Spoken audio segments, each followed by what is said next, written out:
Hi, this is Bill again. We're here at the National Museum of the United States Air Force. It's a huge place here in Dayton, Ohio.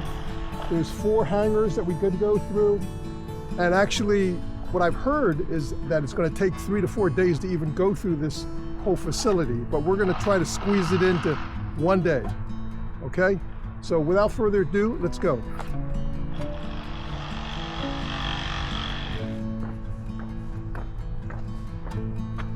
Hello, visitors, and welcome to the National Museum of the United States Air Force. No guns or knives, sir. Come on in. We're still in the World War I building, or hangar as you call it. This one here is the MB-2 plane for World War I. It was pretty large for its size during that era. Look at the engine, it's massive.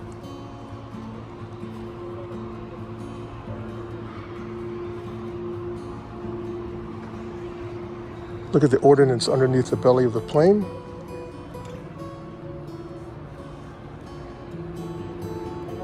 This was designed as a night bomber.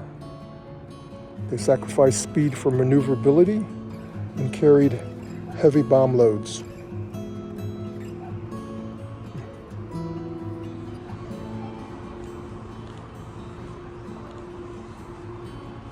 It's amazing.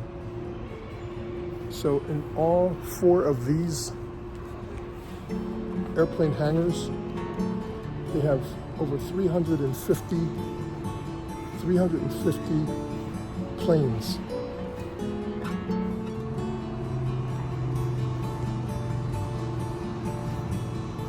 Flight training mishap.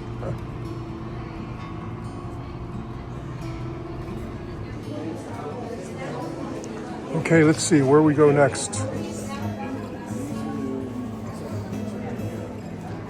Let's go straight ahead to the World War II gallery. And over here, we have one of the very first Link trainers.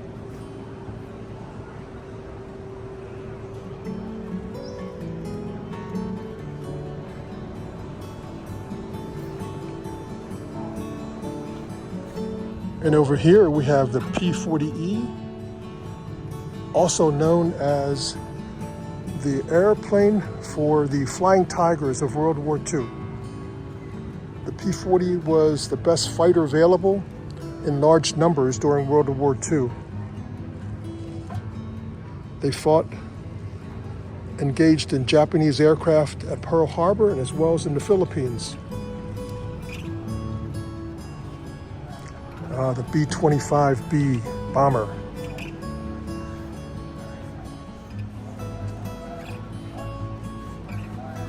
North American B-25 Mitchell.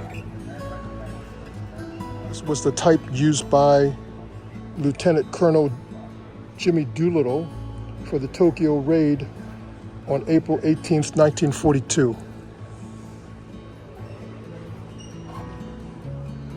The Doolittle raid.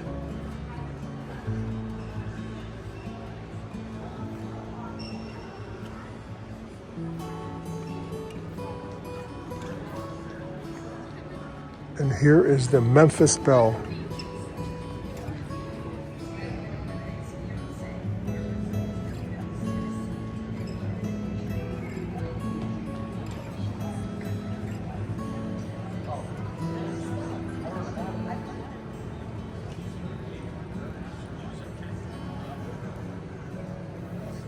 Here's a P-51 Mustang.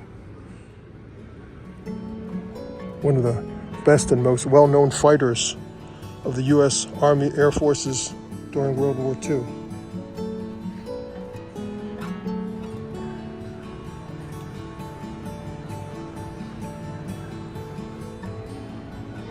Here's a nice cutout of a turbojet engine. Here in the front is the intake. The compression area right here where the fins are. This is the combustion area, and the fourth area is the exhaust. This is the Boeing B-29 Super Fortress, also known as the boxcar. It was the plane that dropped the Fat Man atomic bomb on Nagasaki on August 9th, 1945. And this is the Fat Man atomic bomb, 10,000-pound weapon detonated at an altitude of 1,800 feet over the city. It yielded an explosive force of 20,000 tons of TNT. This one here is called the Little Boy atomic bomb. So this was nicknamed the Little Boy, was the first nuclear weapon used in warfare, delivered by the B-29 Enola Gay. It detonated over Hiroshima at an altitude of 1,800 feet on August 6, 1945. So now we have arrived in Building 4. There's the Valkyrie. And here is the X-15, the Air Force plane that started it all. Breaking the sound barrier. And here's the Air Force's Valkyrie. It's so massive that I have to stand back to take a video of it. It is the only other YF-23 in existence. The brother of this one is located at the Western Museum of Flight in Torrance, California.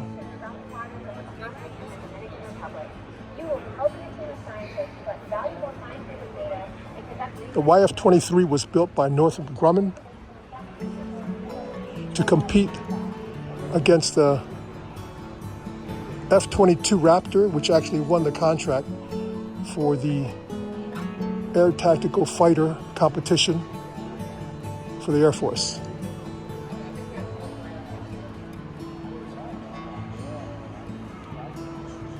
The YF-23.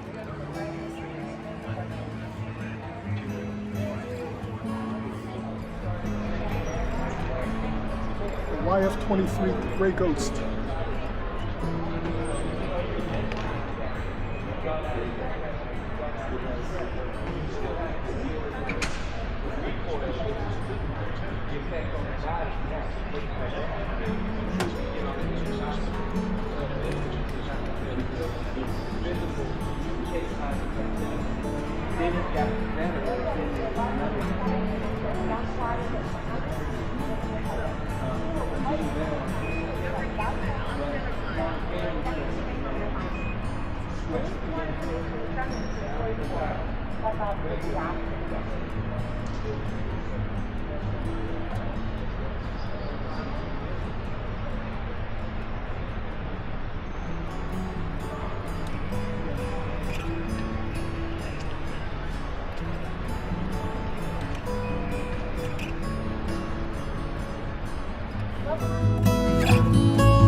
And here we have the actual Space Shuttle Atlantis.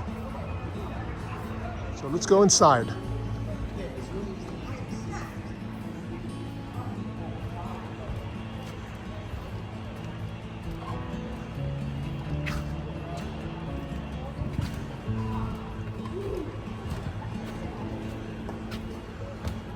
Here we are. Inside the cargo bay of the Space Shuttle Atlantis.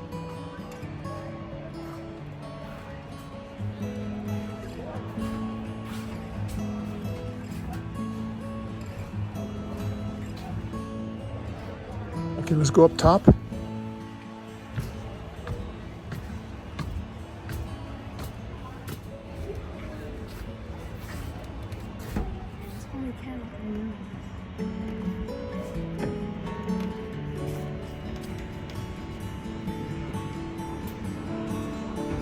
Head down, but before we do, let's do a pan.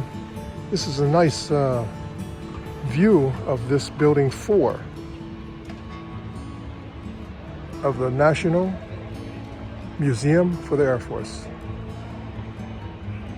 There's a nice shot of the Valkyrie.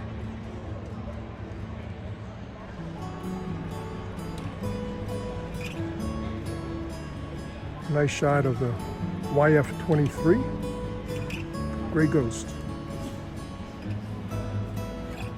We are standing in the payload bay of the Space Shuttle Atlantis. Can you imagine the astronauts in the payload bay doing work outside the space shuttle?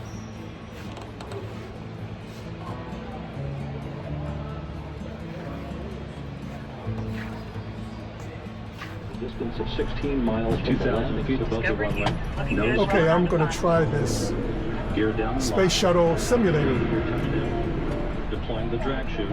Discovery Move stick. Move the stick forward. Got the lights, we're nominating gravity package. Move this a skill level. This skill level. A few final thoughts. Show you on center line, slightly high. Suggest you ease the stick forward. You gotta try it. I did this in Discovery Houston, show you a little high. Need to get the nose down ASAP. 2,000 feet above the runway. Nose flaring. 7,000. Gear down and lock. Touchdown. Deploying the drag chute. 95, reflex. 2,000 feet above the runway. Nose flaring. 500, Gear down and lock. Deploying the drag chute. Here's Discovery coming. Houston, welcome home and congratulations on a great flight. 100, 270, Almost there. 50, 265. Gear down and lock. 20, 261.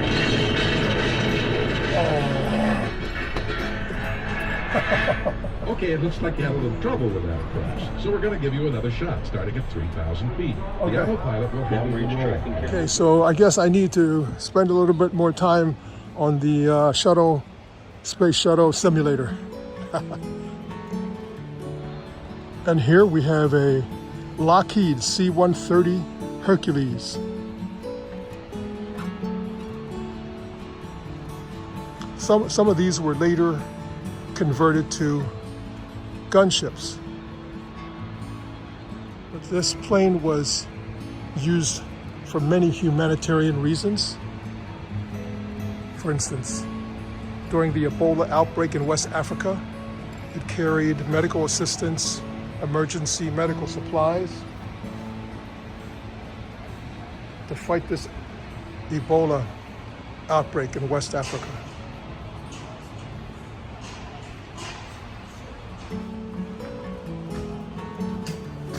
Let's see what it looks like on the inside of a Hercules C-130. These are the seats.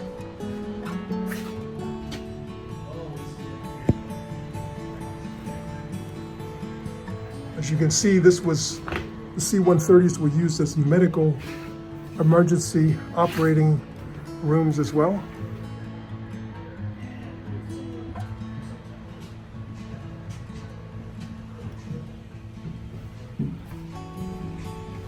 Yeah, see here the seats, they're all different with their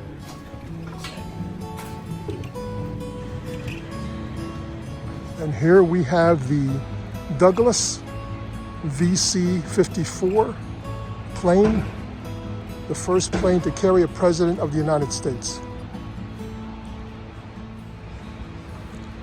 This was nicknamed the Sacred Cow because this is the plane that carried the President Franklin D. Roosevelt. It was known as the Flying White House. Well, I decided to come aboard this plane, the first Air Force One, so to speak. I have to stoop down low here, it's really small.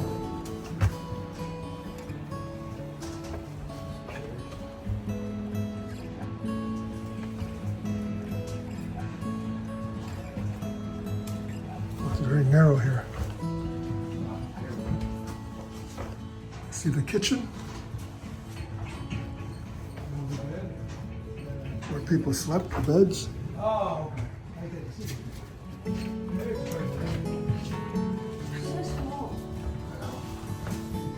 See, this is where they ate. Another sleeping bed. Wow. A little claustrophobic back here.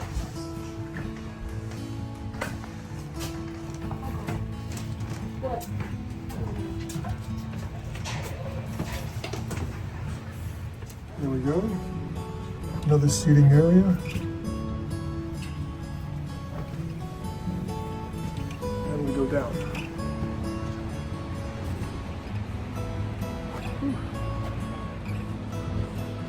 This is the more modern Air Force One, painted in the colors that we're more familiar with.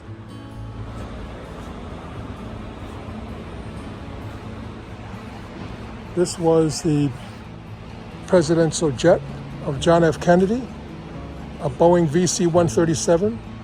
So a little bit of fun fact on this one. This one was the first jet aircraft built specifically for the use of presidents of the United States. So it operated for 36 years and carried 8 sitting presidents and countless heads of state. Let's take a look inside.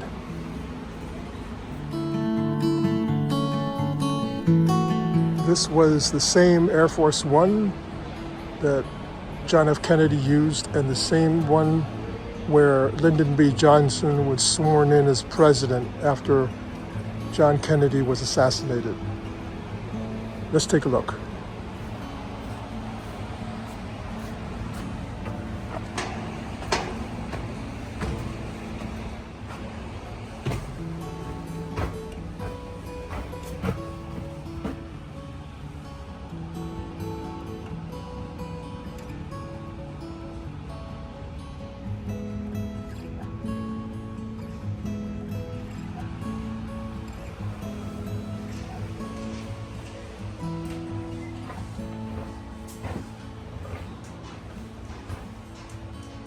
John F. Kennedy's plane.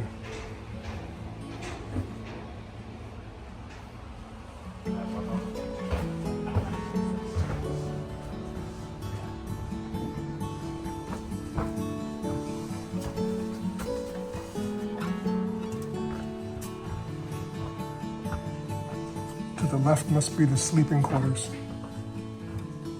or private meeting rooms. Let's take a look.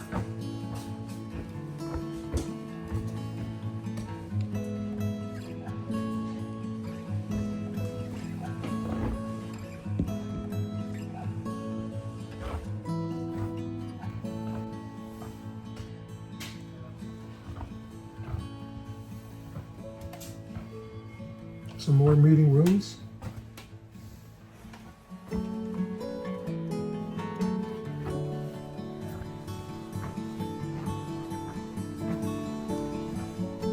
And this is where Lyndon B. Johnson was sworn in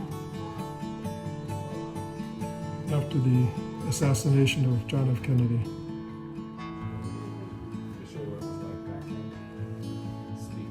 Okay, let's move.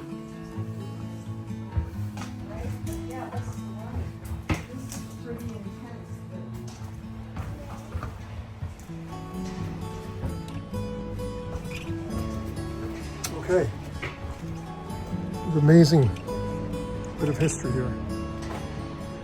Okay, where to next? And here we have the missiles display.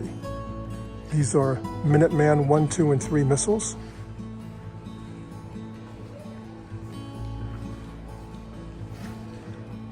These missile bases were pretty much in the western parts of the United States during the height of the Cold War.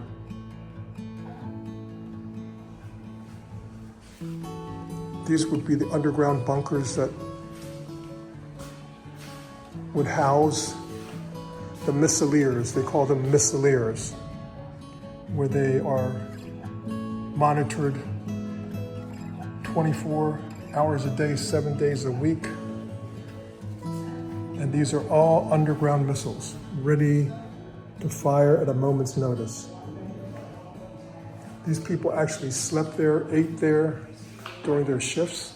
And this is one of the launch rooms. And yes, you notice there are men and women in these positions.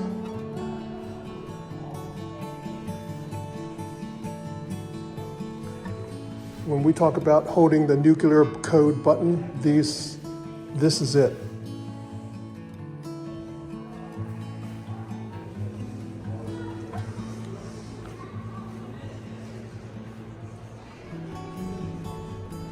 These are intermediate range ballistic missiles.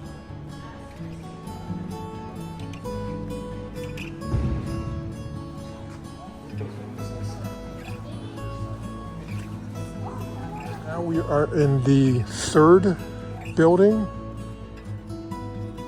These are Cold War and World War II planes.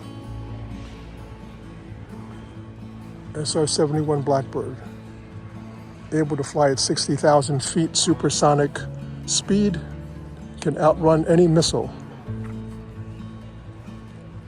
It was first used as a reconnaissance plane, still being in use. Let's take a look at it from this side.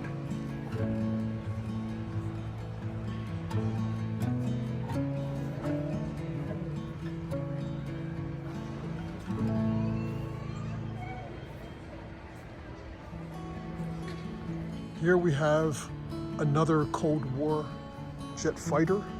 This is a McDonnell F-101B Voodoo. And this Voodoo jet was an all-weather interceptor created to counter the threat of Soviet nuclear-armed bombers attacking North America.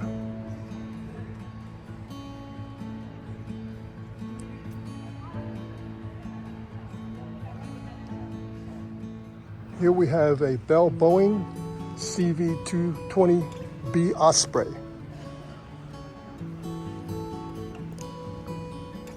This is a tilt rotor aircraft which combines vertical takeoff, hover, and vertical landing qualities of a helicopter with the long range capability.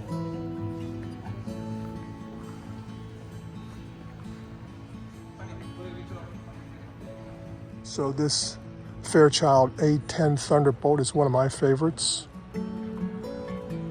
It's known as the Warthog.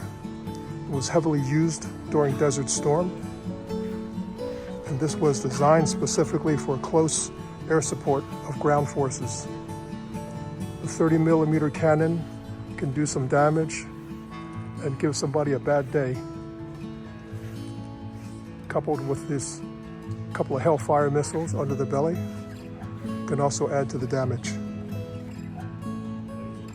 It's the Air Force's Sikorsky MH-53 helicopter.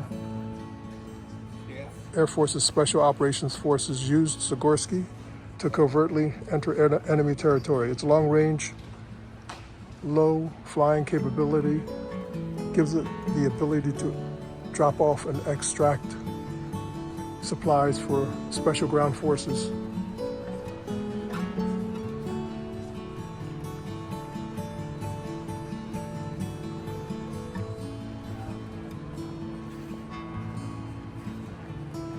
This is Boeing's B-1B Lancer. Predecessor was B-1A, which was retired in 1977. The B-1B Lancer was primarily used in Operation Desert Fox in Afghanistan and Iraq.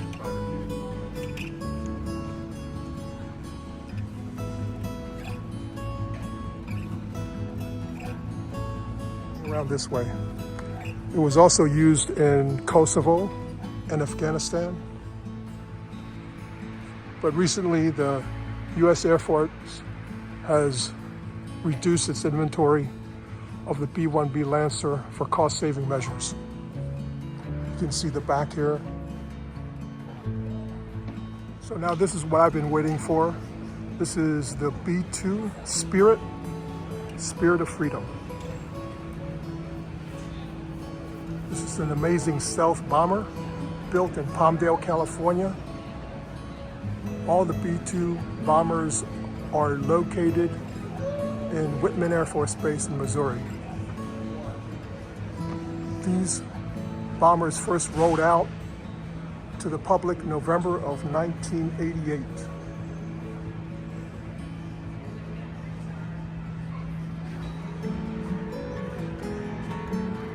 Let's take a walk to the back. These bombers are capable of taking off from Whitman Air Force Base to deliver a nuclear strike anywhere in the world within hours. This is a 2-crew stealth bomber. The person sitting on the right-hand seat is the mission control. The person sitting in the left-hand seat is the pilot of this stealth, amazing stealth bomber. And here we have the Lockheed Martin F-16A Fighting Falcon. A lot of people know this plane and this color as the U.S. Air Force Thunderbirds, delivered to the Air Force in 1982 for the demonstration squadron. F-16 Fighting Falcon Thunderbirds. This is Lockheed Martin's F-22 Raptor. This is one of the first Air Force stealth air dominance fighters that went into competition with the YF-23 from Northrop in 1991 and won the contract. Also an amazing stealth air dominance fighter. It has the ability to fly at super cruise for long distances without using its afterburner.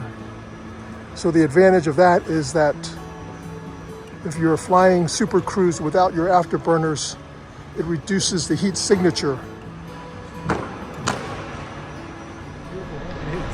And here's another look from another angle.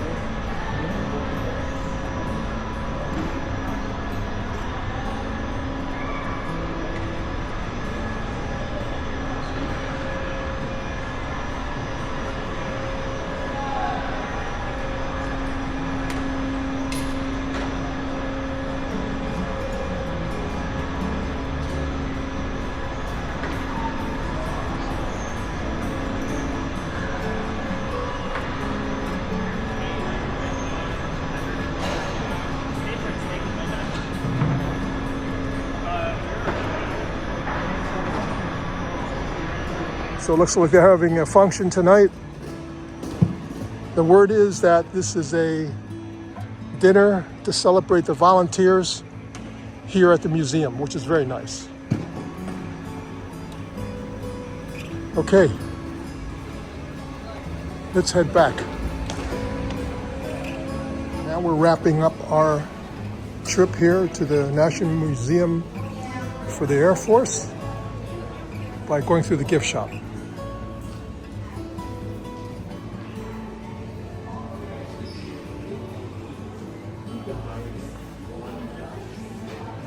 Hello friends, so that's a wrap of our tour of the National Museum of the Air Force. We hope you enjoyed it. I certainly did. It was a good 6 hours of exercise walking from all 4 buildings, and it was great. It was something that I have really wanted to do, and I hope you enjoyed it as well. Seeing a lot of the vintage planes from the 1900s to the present day. So that's a wrap for day 2. Tomorrow, day 3, we're going to be doing a road trip from Dayton, Ohio to Maryland. So until then, we'll see you later. Well, friends, as I was leaving the Air Force Museum, I saw a sign that read the Wright Brothers Memorial. So it just dawned on me that the Wright brothers lived in Dayton, Ohio. They grew up in Dayton, Ohio before they took their plane to Kitty Hawk. So here's a memorial here that the citizens of Dayton placed here in honor of the Wright brothers in 1940. So let's take a look at it.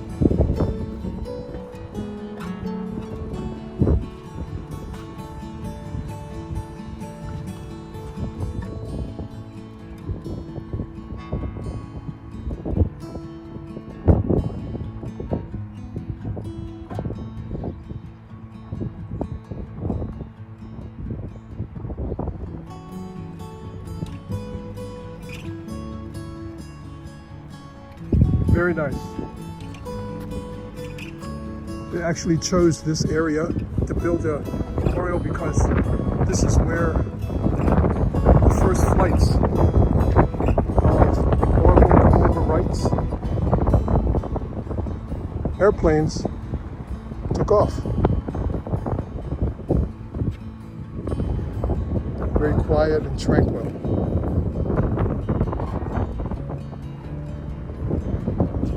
This area is known as Huffman Prairie Flying Field, and it actually was the very first airport, so to speak, ever in the United States. Okay, very nice. See, I wouldn't have known that unless I would have seen that sign.